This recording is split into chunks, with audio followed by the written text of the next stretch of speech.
My heart aches and a drowsy numbness pains my sense, as though of hemlock I had drunk, or emptied some dull opiate to the drains. 1 minute passed, and Leith wards had sunk. 'Tis not through envy of thy happy lot, but being too happy in thine happiness, that thou, light-winged dryad of the trees, in some melodious plot of beechen green and shadows numberless, singest of summer in full-throated ease. Oh, for a draught of vintage that had been cooled a long age in the deep-delved earth, tasting of flora and the country green, dance and the provincial song and sunburnt mirth. Oh, for a beaker full of the warm south, full of the true, the blushful hippocrene, with beaded bubbles winking at the brim, and a purple-stained mouth that I might drink and leave the world unseen, and with thee fade away into forest dim.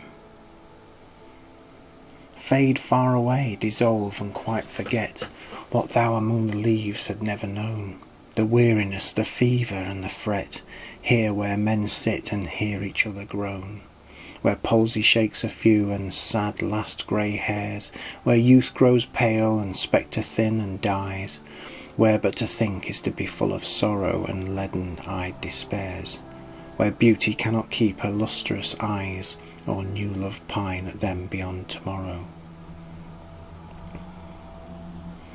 Away, away, for I will fly to thee, not charioted by Bacchus and his pards, but on the viewless wings of poesy, through the dull brain perplexes and retards.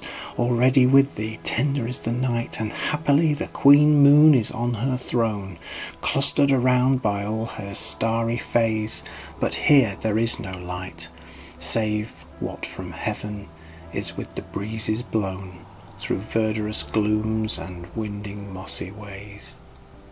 I cannot see what flowers are at my feet, nor what soft incense hangs upon the boughs, but in embalmed darkness guess each sweet, wherewith the seasonable month endows the grass, the thicket, and the fruit tree wild, white hawthorn and the pastoral eglantine, fast fading violets covered up in leaves among mid-May's eldest child.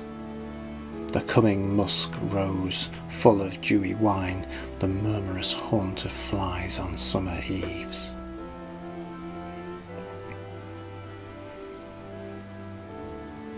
Darkling I listen, and for many a time I have been half in love with easeful death, called him soft names in many amused rhyme, to take into the air my quiet breath.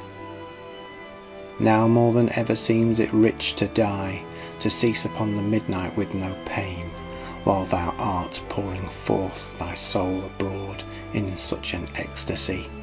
Still wouldst thou sing, and I have ears in vain, to thy high requiem become a sod.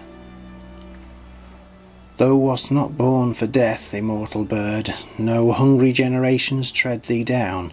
The voice I hear this passing night was heard in ancient days by emperor and clown, perhaps the self-same song that had found a path through the sad heart of Ruth when sick for home.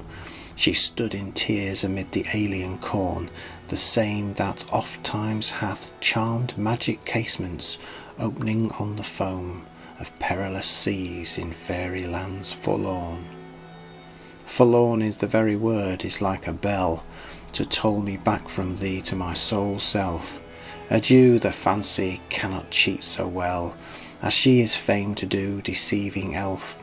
Adieu, adieu, thy plaintive anthem fades past the near meadows, over the still stream, up the hillside, and now 'tis buried deep in the next valley glades. Was it a vision or a waking dream? Fled is that music, do I wake or sleep?